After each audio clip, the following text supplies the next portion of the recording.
After I cured the yandere female lead in a redemption story and made her normal, I planned to leave that world. She, with tear-filled eyes, wouldn't let me go. I hugged her and said, "Be good, okay? I'm just going to buy you some strawberries." Then I vanished. I never expected that 3 years later I'd be pulled back into this world. The once pitiful Tanya had now become a powerful figure in New York's high society, practically a mob boss who could blot out the sky with one hand. She grabbed my wrist, threw me onto the bed, and wrapped a tie around me. Her voice soft as she questioned, "Those strawberries you owed me from 3 years ago. Tonight, do you want them planted on your neck or your face?" I closed my eyes, then opened them, closed them again, then opened them again. I repeatedly confirmed that what lay before me was indeed the familiar New York. Outside the five-star hotel, luxury cars and beautiful people were a constant stream. Flashes from cameras clicked and snapped, everything preparing for the Tanner Corporation's annual gala tonight. Me? I really was back. Damn it all. I squatted in a corner, motionless. The system urged, "Go find the female lead. Host, what are you doing squatting there? Hatching an egg." The moment it spoke, I exploded. "Hatch an egg? I'll hatch you. Didn't we agree that once the mission was complete, I'd be done? Why am I back? 3 years ago, I practically spat in Tanya's face to break up with her. And you want me to go find her? Why don't you just ask me to die? Whose fault is that? Isn't it because you didn't do your job properly? You were gone for only 3 years and Tanya went crazy. Who else would they call back but you? If you don't figure something out, forget the male lead. She's going to destroy this whole world." I was speechless. A few years ago, I took a commission to enter a redemption story and heal the unhinged female lead. Once I reformed her and returned her to the male lead, my job was done. I never expected that just 3 years after I left, she'd gone dark again. The kind who'd destroy the world at the drop of a hat. So they summoned me back. As I squatted there dazed, the system shrieked, "Host, look, the target has appeared." I looked up under the dazzling starlight. The spotlight, like flowing water, followed someone to the entrance. A white-gloved chauffeur opened the car door. The girl who stepped out had a blank expression. Wearing heels and a cocktail dress, her calves fair and slender, radiating a powerful aura. She walked towards the venue, her assistant trailing nervously behind. I held my breath. Tanya. It had been 3 years. She looked much more mature, but her aura was even colder. People around were whispering, "Is that the current CEO of Tanner Corporation? Oh my God, with looks like that, why isn't she a movie star?" Don't talk nonsense. She was originally an illegitimate daughter. I heard she used ruthless, underhanded methods, sacrificing many executives to get to her current position. A movie star. My foot. I carefully shrunk further to the side. The next second, a scorching gaze cut through the crowd and landed on me. Tanya turned, her eyes sharp as she stared at me. The assistant asked, "What's wrong? Miss Tanner?" I swallowed nervously and lowered my head. Tanya paused for a few seconds, pursed her lips. Nothing. Then she strode into the banquet hall without looking back. The system berated me. "Useless coward. If you don't go and acknowledge her now, when will you?" I rubbed my nose. "Let's wait a bit. She looks really fierce right now. I feel like she'd slap me. Fiercer than 3 years ago when I left this world. 3 years ago, the male lead was about to appear. My mission was complete, and I could leave. To help me disengage, the system created a fake identity and a fake reason. It said my parents had gone bankrupt and I needed to go abroad to lie low. At the airport, Tanya wouldn't let me go. She just held my hand. Her eyes red, asking over and over, "How much money? Your parents? How much do they owe?" I couldn't break free. So I even hugged her. I lied to her. Just think of it as me going on a long trip to buy you strawberries. Okay. She hadn't gone crazy then. Why now? so full of murderous intent, just as the two passers-by said. Tanya, the female lead of the story, was an illegitimate daughter of a wealthy family. Her father was a prominent figure in New York. A fleeting affair with his assistant resulted in a child. The assistant didn't want him to take responsibility, so she resigned and left with her pregnancy. She gave birth to Tanya in her hometown.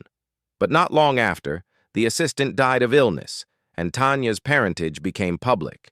She had to return to New York to find her father. And so she was acknowledged by the wealthy family. I thought, isn't this just a modern-day wealthy family version of Cinderella? But she wasn't as lucky as Cinderella because no one in the Tanner family liked her. Relatives didn't let her eat at the main table. Her half-siblings bullied her, and even the maids could scold her, making her fight with the dogs for food. So, when I transmigrated and met her, she was being ganged up on and beaten by her 5 older cousins in a corner. I used a large firecracker to scare off those brats, pulled Tanya up from the snow, and asked her, "Are you hurt?" Tanya's face was a mess of new and old scars. She clutched a handful of snow, staring blankly at the ground, silent. She was only a teenager then. In the dead of winter, her down jacket was soaked through and her neck was full of cold, wet snow, but she was unnervingly calm. I thought for a moment and said, "I just moved in next door. My parents are business partners with your father. Do you want to come to my place and change your clothes?" I don't know which keyword caught her attention. Tanya slowly turned to look at me. Our eyes met. Her gaze was desolate and cold, like a blade hidden in the darkness. I was slightly taken aback and unconsciously loosened my grip. Her expression was indifferent as she said, "Scram." I began the long journey of winning her over. Tanya honestly wasn't easy to win over. To get close to her, I transferred to her school and her class. Only then did I realize that her weak, easily bullied demeanor in front of her family was half an act. The truth was, she excelled academically and was a formidable fighter. She could rally followers with a single call and also beat down any challengers until they submitted. I was quite relieved. Good. She knows how to protect herself. The system cursed me. Good.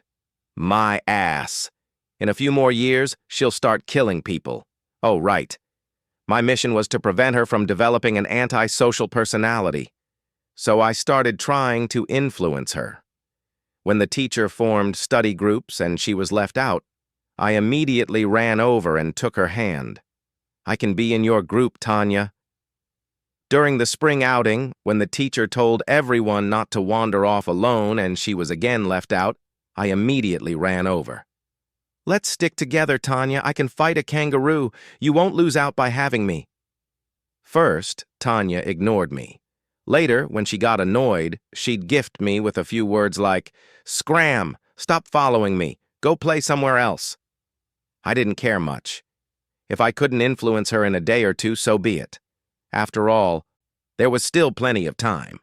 It would be a long while before she took back the Tanner Corporation, met the male lead, and completely went dark. I had plenty of time.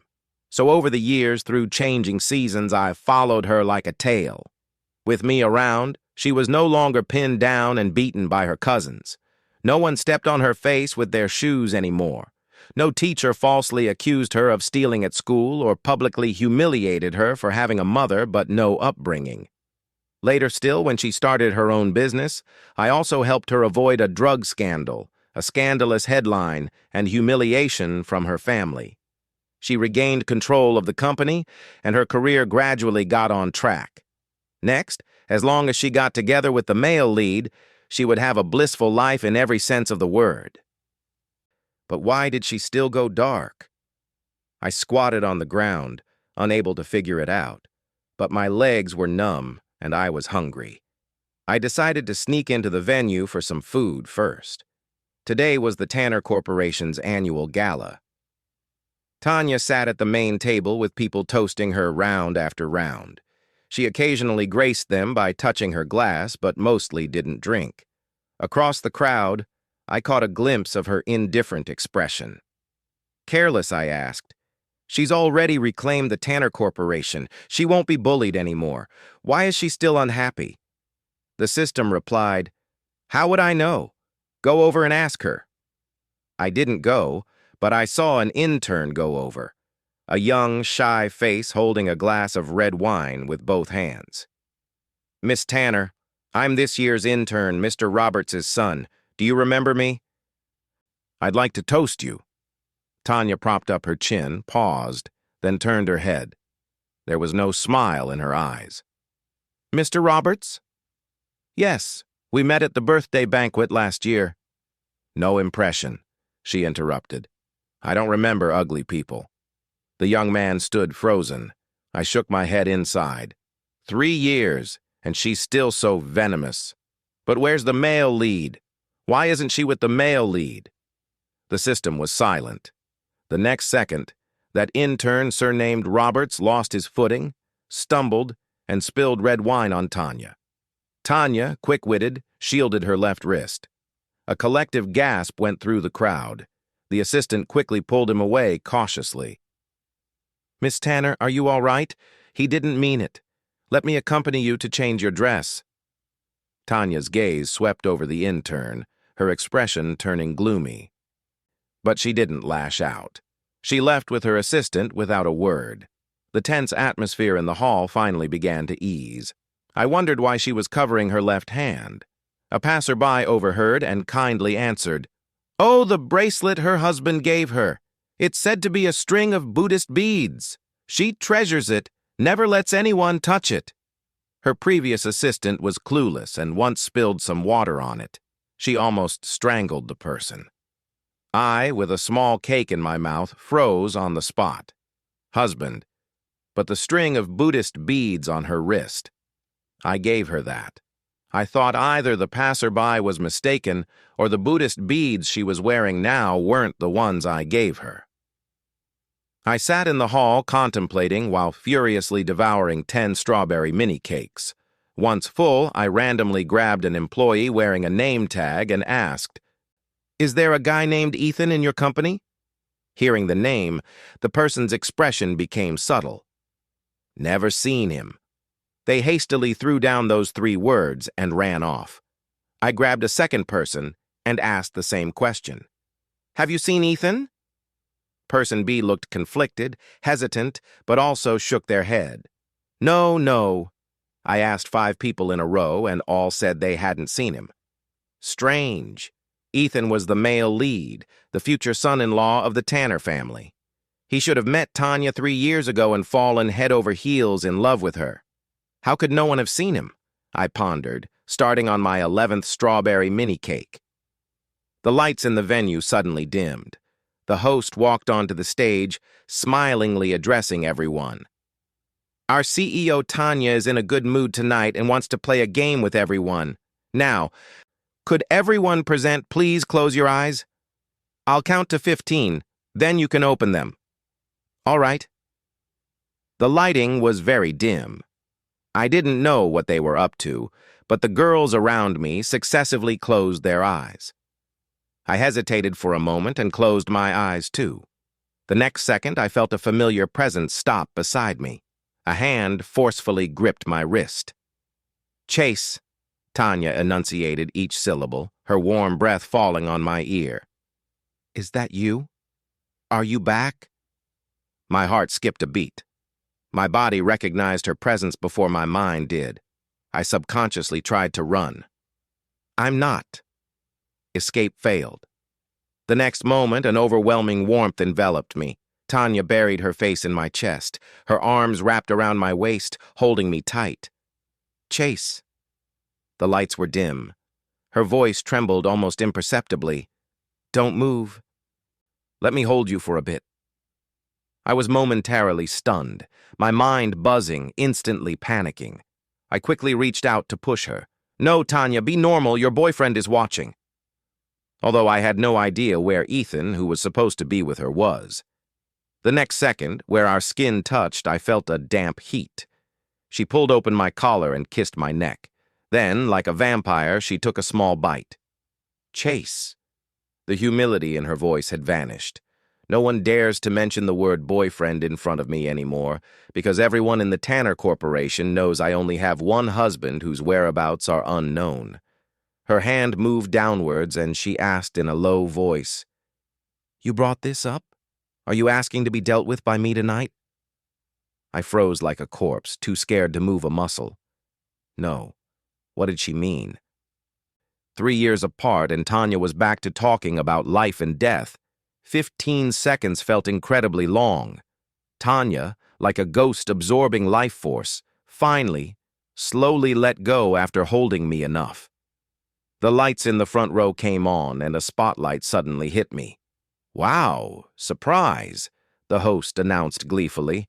"It seems our lucky guest tonight has appeared. Our CEO, Tanya, has personally walked over to his seat to present him with tonight's special grand prize. 1. Dinner with the CEO.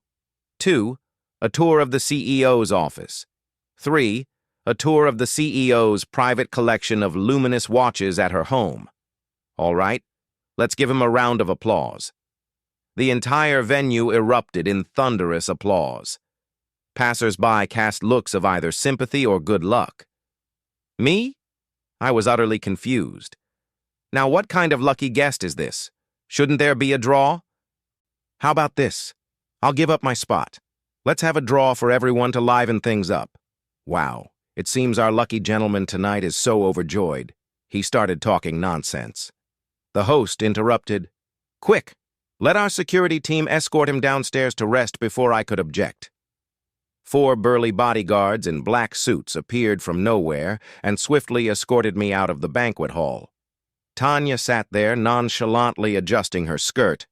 After a long moment, she stood up. "Excuse me." 2 bodyguards invited me to Tanya's CEO office. They pressed me into her office chair. I tried to get up. They pressed me back down by my shoulders. I tried again and was pressed back down again. Me. What was this all about? Tanya could have just kidnapped me directly. No one would dare object anyway. I tried to explain. It's a misunderstanding.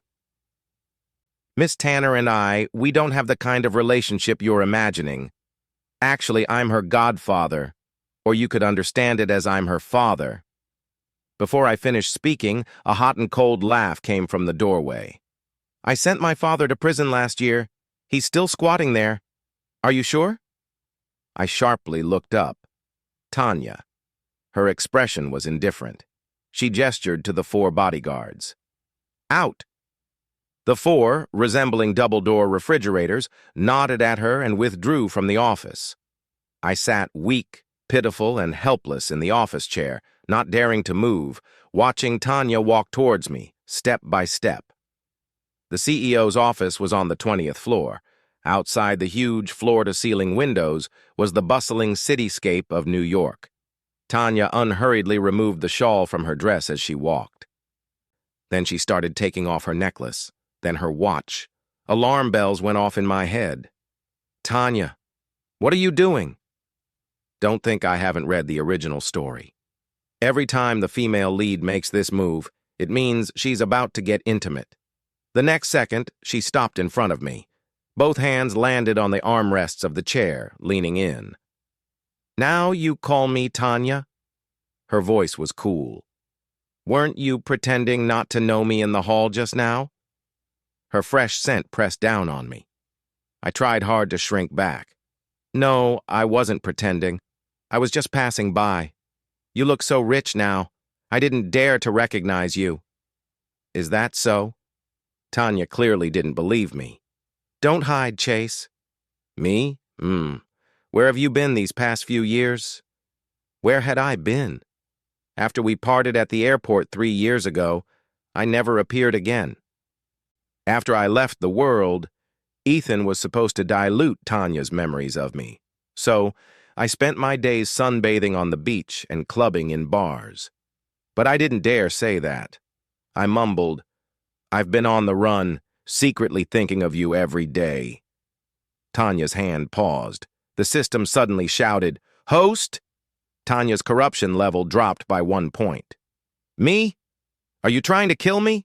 You didn't show up when I called you just now, and now you appear? System! Keep up the good work, host." I really wanted to keep up the good work, but I completely couldn't understand what Tanya was thinking right now. I tentatively asked in a small voice, "Tanya, are you doing well now?" Tanya replied ambiguously, That's good. Then have you seen Ethan?" Tanya's corruption level has increased by 10 points. "Me! Damn it! I'm not playing anymore!" I quickly grabbed her sleeve and blurted out, "Ethan is my distant cousin. You know how my parents went bankrupt and fled the country, but my cousin's family is still here. Now that I'm back, I just wanted to ask if you've seen him, cousin." Tanya's lips curled slightly. "Do you know that this cousin of yours used to work for my company?" I know. I nodded repeatedly. "I was the one who asked him to come. I told him, 'You're super nice, and if he followed you, you'd definitely take care of him.'" Tanya suddenly gripped my neck. Her touch was devoid of warmth. "Say that again." I said you're super—" Tanya lowered her head again and bit my shoulder. "Enough. Are you a puppy?" Tanya's reply was off-topic. A cold laugh. "You don't know if I'm a dog or not.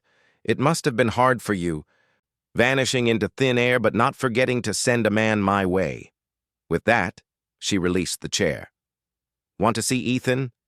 That depends on your performance tonight." "Performance? Be good. Make me happy," she sneered. "If I'm in a good mood, forget one cousin. I'll send 10 for you to meet." In the original story, the female lead was a yandere. When agitated, she would do many irrational things like using ties, belts, handcuffs, and so on. So, the original male lead had also run away. Each time he was caught, he faced even more ferocious and intense consequences. When I came to my senses again, Tanya had taken me back to her place, a huge villa, brightly lit, built on a seaside cliff with nowhere to run. She went to take a shower without a word. I lay on her enormous bed, lost in thought. The performance she wants.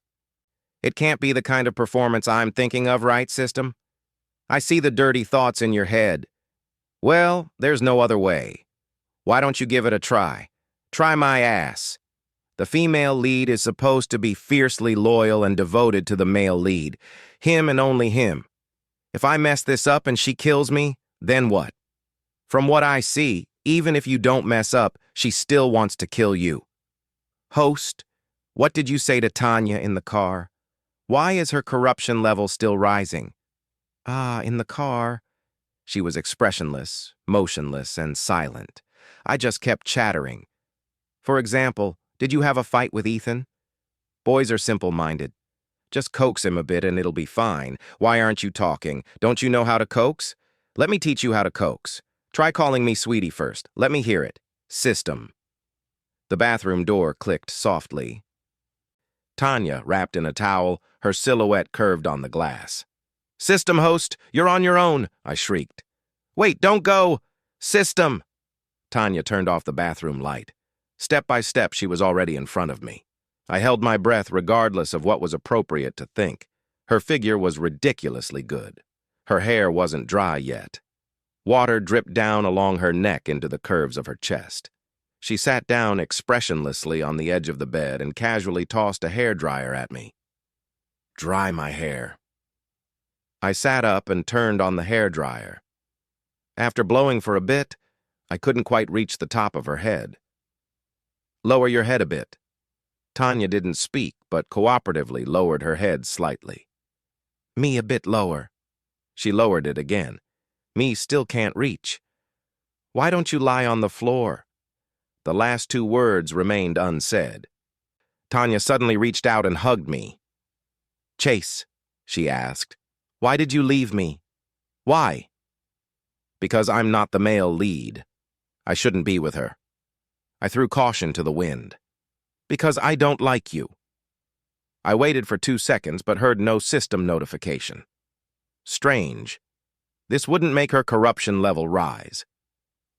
Tanya lay quietly on my shoulder, silent.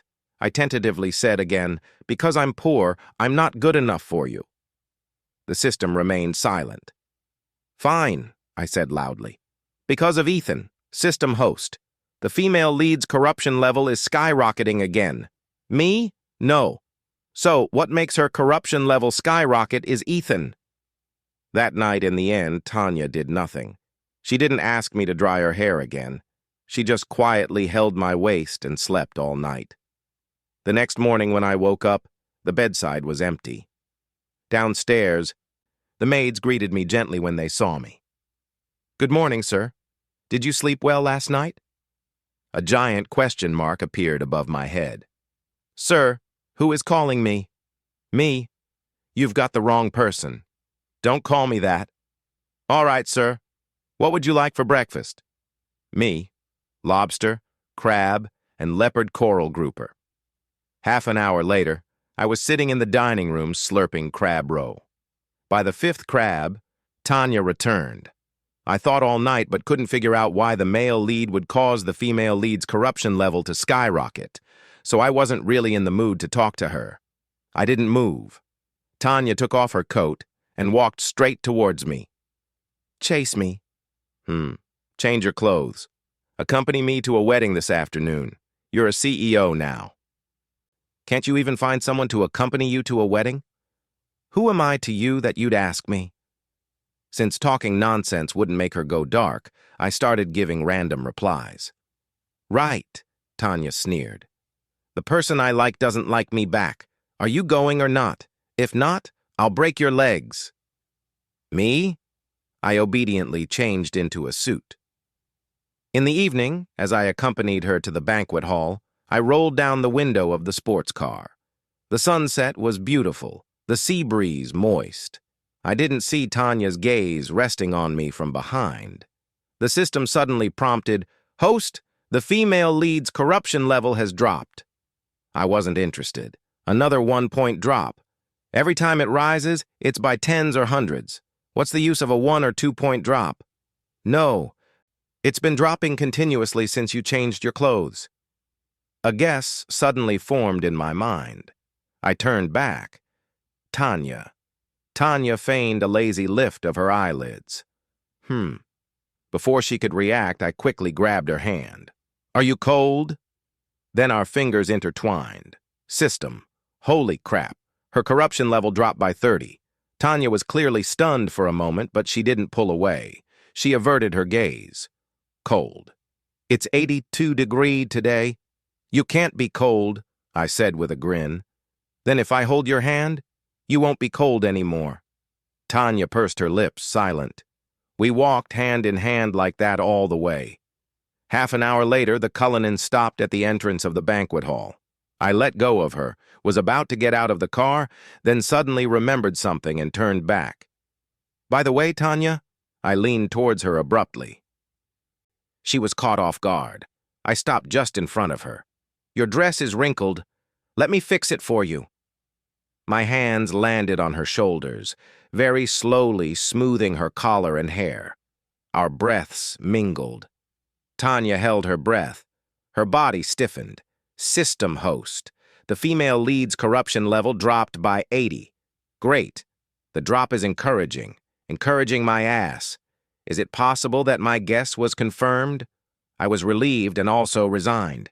The person Tanya likes is me. Tanya was the first person I was assigned to after binding with the system.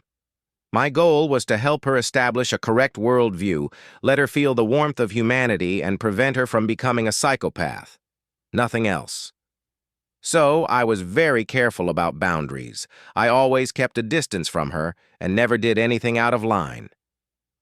The only thing that was a bit much was perhaps when we parted, I hugged her. She couldn't have fallen for me just because of a hug, right? Full of confusion, I followed Tanya into the banquet hall and was astonished. "Holy crap," Tanya said faintly. "What?" I pointed at the names on the wedding photo, stammering, "Athan is getting married. The groom is Ethan. You brought me to Ethan's wedding today." Tanya, unfazed. "Otherwise, shouldn't he be marrying you?" My outburst was loud. Tanya didn't react much, but it startled a circle of people around us. They turned their heads at the sound, didn't recognize me, but recognized Tanya beside me. They came up one after another to exchange pleasantries with her. Miss Tanner, how have you been lately? Tanner Corporation stock has risen again, all thanks to Miss Tanner's capable management. Tanya, expressionless, replied indiscriminately. Um, my husband is doing well, taking good care of me. You're pretty good at random replies, too. But I quietly leaned closer to her. The husband you're talking about, it's not me, is it? Tanya glanced at me. What's wrong with your brain? Humiliating myself, I calmly retreated. The wedding began. I sat at the main table with Tanya. No one at the table had seen me before, but they didn't seem curious either. Their gazes towards me were full of approval and blessings. During the toasting segment, I proactively pulled Ethan aside. Ethan, dressed in a suit, stood beside the original story's female supporting character, who was also a CEO but a million times nicer. They looked very much in love. He was stunned for a moment, then smiled at me. Hello, you must be Miss Tanner's husband, right? I often hear Miss Tanner mention you. You look even better than her drawings of you. This sentence contained too much information. I pulled him aside. How could I be Miss Tanner's husband? You're Miss Tanner's husband. Ethan looked completely bewildered. Huh? He wasn't a transmigrator. He had no memory of this novel. I tried to explain. Well, you know Tanya too. Don't you feel a deep connection every time you see her? Like your souls are resonating and every cell in your body is screaming to be close to her? In the original story, that's how the male lead felt about the female lead. He couldn't leave her, not even for a second. Ethan recalled for a few seconds quite seriously. It seems there was such a phase, like I was possessed, but it passed quickly. Ha! Because Tanya is too fierce. She's terrifying. Ethan. I was her assistant for a month. At first I found her very attractive, but later I discovered her temper was frighteningly bad. I accidentally spilled water on her Buddhist beads, and she flew into a rage, told me to get lost, and asked if I had ideas about her. She said she was waiting for her husband to come back. I was having nightmares every day, afraid to even step into the office. I really had no choice, so I consulted a master. He said, Miss Tanner and I had a mysterious, irresistible force connecting us, making us meet repeatedly. But it was okay. This kind of curse could be broken. He gave me lots of talismans. Look. Saying this, he rolled up his sleeve, revealing 8 neatly arranged crystal bracelets. The master also gave me this. I've been wearing it ever since. Later, I smoothly resigned, got away from Miss Tanner, and also found my beloved. Me? My silence was deafening. What was this one kind of mysticism defeating another? Ethan grabbed my hand and smiled. You're back. Miss Tanner's temper will get better, he said. After all, during the time you were gone, Miss Tanner waited for you every single day. From Ethan's perspective, the story went like this. Tanya was his boss, and he was inexplicably attracted to her. But he soon discovered that CEO Tanya was merely competent at work. Her temper was atrocious, and she had a husband whom she mentioned every other sentence. Her daily routine included telling subordinates, "My husband doesn't allow me to hit people or slap yourself to women." She would say to competitors, "My husband told me to talk less to idiots." Ethan noted in his little book, CEO Tanya is totally lovesick. But not long after, he discovered that hardly anyone in the company had ever seen CEO Tanya's husband, and he began to doubt. Did CEO Tanya's husband really exist? Could he be a figment of her imagination, like some fictional ideal? Then he accidentally spilled water on Tanya's Buddhist beads and got yelled at. The next day, while he was feeling down, Tanya, expressionless again, summoned him. Come here. Ethan humbly walked into the CEO's office. He saw CEO Tanya sit down coldly and announced loudly, I'm sorry, Ethan. Tanya's expression was unnatural. My husband doesn't allow me to scold people. I scolded you yesterday, so I apologize, Ethan. However, she paused, then continued. I also consulted a master yesterday. He said, "You and I have a karmic bond from past lives, a match made in heaven. But I already have a lover, so it's impossible for us to be together." To avoid any future misunderstandings my husband might have about us, starting today, I will issue a new rule prohibiting company employees from mentioning your name. If you still want to work here, please understand. If you don't want to continue, I'll give you a severance package of N plus 6 months' salary, and you can leave. Ethan said, "Miss Tanner, I quit. But I have one more impertinent request." Where did you find that master? Could you let me see him too?" Then Ethan quickly visited the master, broke the curse, and resigned. He met the second female lead and fell head over heels in love. "My wife and Miss Tanner are good friends," Ethan said. "Only after I started dating my wife did I learn that Emma Tanner's husband really exists." The second female lead showed him an old picture saved on her phone, a sketch he didn't know when Tanya had drawn it. A boy in a blue and white school uniform t-shirt was sleeping slumped over a desk. The classroom window was open. The pages of the workbook under his cheek rustled, and a pen rolled onto the floor. Summer cicadas chirped in an endless stretch of green camper trees. The second female lead told Ethan, "This is Tanya's husband." Ethan asked, "Where is he now?" The second female lead shook her head. "I don't know. Did they break up?" "Not exactly." She didn't know how to describe it. He disappeared. They looked for him for a long time but couldn't find him. Then, "I don't know if that boy will ever come back." The second female lead thought for a moment and said, "Tanya is working so hard now, drinking, trying to make the Tanner Corporation bigger, also hoping that one day if he ever looked back he would see her. Chase might return tomorrow or he might never return. But Tanya would wait here, always wait." After hearing this, my heart felt like it was being squeezed. So during the 3 years we were apart, Tanya had been waiting for me even without hope. Even though her master had likely also divined that I was from another world, bidding farewell to Ethan, I returned to Tanya's side. Her aura was so cold that everyone around had gotten up to toast elsewhere. No one dared sit next to her. I called out, "Tanya." She lazily lifted her eyelids. "Finished chatting with your cousin?" I asked her. "Do you like me?" If you ask me again if there's something wrong with my brain in that insincere tone, there won't be a next time. I'll go back to Los Angeles to beg on the streets right now. Tanya closed her mouth. "When did you start liking me? Why didn't you tell me?" I recalled. Was it because the soufflé I baked was particularly delicious?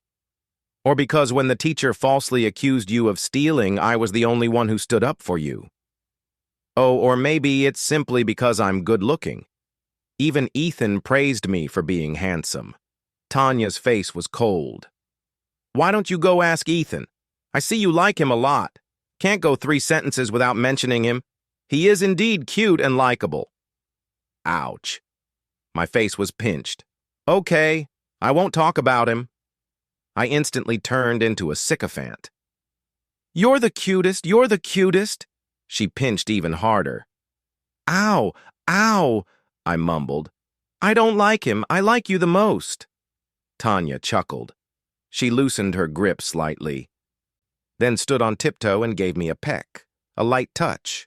The warmth was gone as soon as it came. My ears turned red. "The whole world knows I like you, only you don't," she said, feigning fierceness, but without any real threat. "Now that I've stamped you, you're mine. You can't run away, Chase." Just as I guessed. In the 3rd year after I left, an exhausted Tanya found that master fortune teller. After looking at her, the master asked, "Do you believe in fate?" Tanya shook her head. The master said, "That's right. You are a child of destiny. You don't need to care about anyone's fate. But I lost my lover. He's not from this world. He won't come back." Tanya was silent for a long time, her lips pale, then said, "All right." She swayed as she stood up. The master quickly gestured like air Kong, calling her back.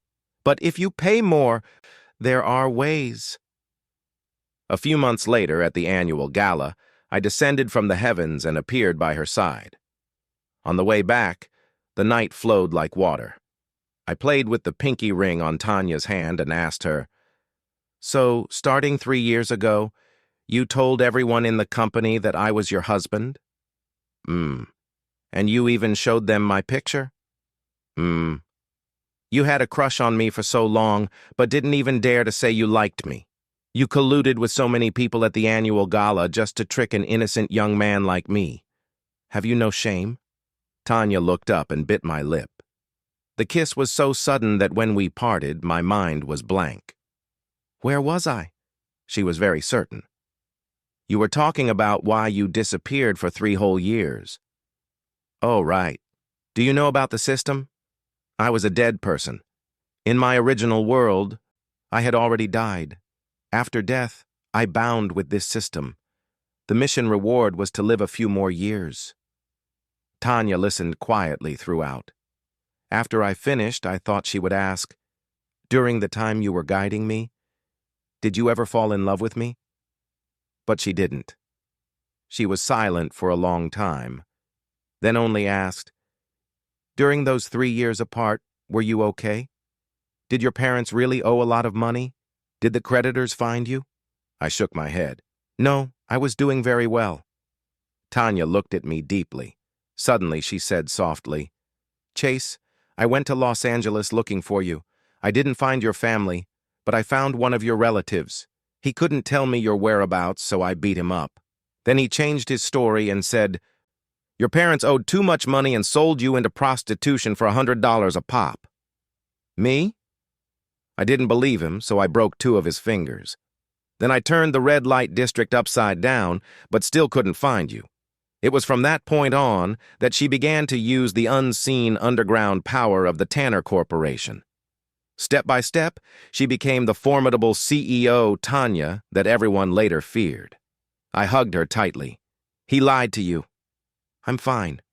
The world I was in is similar to this one, just without you." Tanya chuckled. "Chase, do you like me?" I hesitated for half a second, then nodded frantically. I like her. Ever since my school days when I met her, I liked her. But she belonged to the male lead. I studied with her, attended classes, had study sessions, and played basketball games. Every time she approached me, a voice in my heart would be counting down. "She's about to go back to the male lead. In a few years, she'll forget you. Someone better will appear by her side. She won't need a clown like you." Thinking about it, I started to feel sad again. I pinched Tanya's face. "Good thing Ethan doesn't like you. Otherwise, I wouldn't be able to be with you. Ethan is so good. Ethan is an angel." Tanya smiled and bit my lip again. "Say Ethan's name one more time and see what happens." That night, back at her villa, I didn't sleep. I stayed up all night. As dawn approached, I asked Tanya, "What's wrong with you? You're even jealous of Ethan. We haven't seen each other for 3 years, and you don't ask me anything. Just talk about Ethan non-stop." She sneered, pulling off her tie. "Hands out." I didn't extend them. She dragged me over. "What did you say at the airport that year?" Tanya said slowly, pretending to recall. "Oh, you were going to buy me strawberries. It's been 3 years. Not a ghost of a strawberry in sight." She chuckled. "But it's okay. We can plant our own, can't we?" Her fingers moved downwards, her voice soft. "It can appear on the neck, the waist, and also—" I shrieked. I slept very soundly. When I woke up, the sunlight was bright, and outside the floor-to-ceiling windows, the sea was vast and calm. The system prompted, "Host, the female lead's corruption level cleared to 0 this morning." I replied punctually, The system hesitated for a moment, then asked, "Host, do you want to stay in this world?" My mind slowly calmed down. For every mission I complete, the system rewards me with 10 years of life. If I stay, I might not live very long either. I said, "No rush. Let me think about it." In the evening, Tanya came home and went straight to the bedroom. Chase wasn't there. She walked to the balcony. Chase wasn't there either. Tanya asked the maid, "Where's the master?" The maid replied, "The master went out for a bit this afternoon. I didn't notice if he came back." Tanya was stunned for a moment, turned around, and started making a call while walking out. Chase. The busy tone had just sounded twice when the living room door opened. As soon as I entered, before I could react, I felt a small dark shadow rush into my arms. "Where did you go?" Tanya's voice trembled. She hugged me tightly, her head buried in my chest, motionless for a long time. I gently patted her. "Tanya, I didn't leave." Too late. Explanations are useless. Her voice became watery. "You went out and didn't even ask me to come with you." She couldn't even form threatening words anymore. I found it amusing and a little heartbreaking. I bent down and kissed her cheek. "I won't leave. I went to buy you something. I don't know how much longer I can live." I pointed to the little corgi yapping in the cage at my feet and said, "So, I thought, why not get you a dog? Maybe it'll live longer than I do. You look so lonely, Tanya. Don't be so lonely anymore." In my original world, I died in a fire. When the fire broke out, my parents could only save one person, and they chose my younger brother, not me. My family was actually quite wealthy, and my parents were open-minded. But it was strange. Ever since I was young, whether at school or at home, I was never the one who was firmly chosen. Before I met Tanya, I never thought someone would wait for me. Even with the male lead around, she still waited for me. "So living a few years less doesn't matter, right?" I said, holding the corgi. "Being with you 10 years is worth 80. Tanya was silent for a long time, then asked, "Can I talk to your system?" The system came online in a second. "Of course, my dear child of destiny." Tanya looked at the air and said word by word, "I want to give 49% of my lifespan to Chase's system." "Are you sure?" I asked. "You calculate it. However you divide it is fine. I want to live one day longer than him." I was quite moved. Hearing that last sentence, I laughed again. "What are you doing, being so precise with the numbers?" Tanya looked at me deeply, silent. "System. All right. Lifespan setting effective immediately." With that, the system went offline. In the vast living room, the evening light spread across the sparkling sea. The little corgi yapped. I leaned over and hugged Tanya. She hugged me back. After a long time, she said in a muffled voice, "Watching a loved one leave is too painful, too lonely. Chase, if we must face death one day, next time, let me be the one standing still watching you depart." After that day, the system never appeared again. Tanya and I were both very open-minded. Live if we can. If not, so be it. It doesn't matter. But Tanya still felt very insecure. She had long since paid off my parents' debts and redeemed all the house's mortgages to the court, but she still felt it wasn't enough. One day, she woke up startled from a dream. "Chase," I rubbed my eyes. Tanya said seriously. "Let me transfer all my money and stocks to you." "Me? It's 3 nas in the morning. What are you doing?" She said, "The reason you disappeared last time was lack of money. I'll give you all my money. Next time, even if you want to leave, you can't use this reason anymore." A week later, I found myself staring at the countless zeros in my account. I thought, fine, as long as you're happy. Other than that, we didn't have much else going on. Every day was spent in a frenzy, oblivious to the world. Until the wedding day, Tanya was waiting next door for me to change. Suddenly, I heard a light ding in my head again.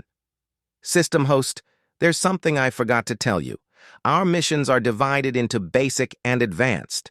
Basic missions reward 10 years of life, but advanced rewards are 10 times that of basic." The basic mission was to make Tanya a normal person.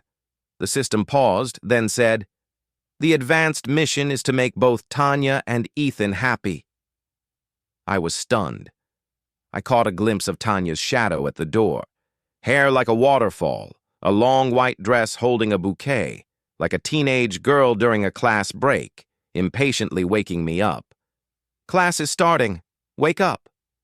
Her gaze shifted away. Then she couldn't help but look at me out of the corner of her eye. "She's deliriously happy now," the system said sourly. "So live it up, you two pains in my neck." On a bright spring day, I adjusted my cuffs and walked towards her. "Tanya," she turned, smiled lightly. "Chase, the winter was long and you walked such a long, distant road, yet still no one loved you. But she is here. She is waiting for you. She will always wait for you." Epilogue about the corruption level. One day after their marriage, Chase suddenly had an idea and teased Tanya. "Did you know I can see your corruption level?" Tanya raised an eyebrow. "The system has already left this world. You can still see it occasionally when it skyrockets or plummets." The system urged, "Sis." Chase rubbed his hands together and leaned close to Tanya's ear. "Babe, I lied to you before. Those years we were apart, I wasn't single at all. I had several relationships. I've been with all shapes and sizes." The girls were all so shy. Their ears would turn red with just a touch. So cute. Tanya didn't speak, her hand resting on Chase's waist, smiling. Her corruption level instantly maxed out. And then that night, he ended up pulling an all-nighter again. The next morning, the corruption level dropped again. The system far away received a collapse warning and rushed back overnight, only to find that nothing had happened. The system just played you. Who can outplay you? Just drive me to an early grave, you.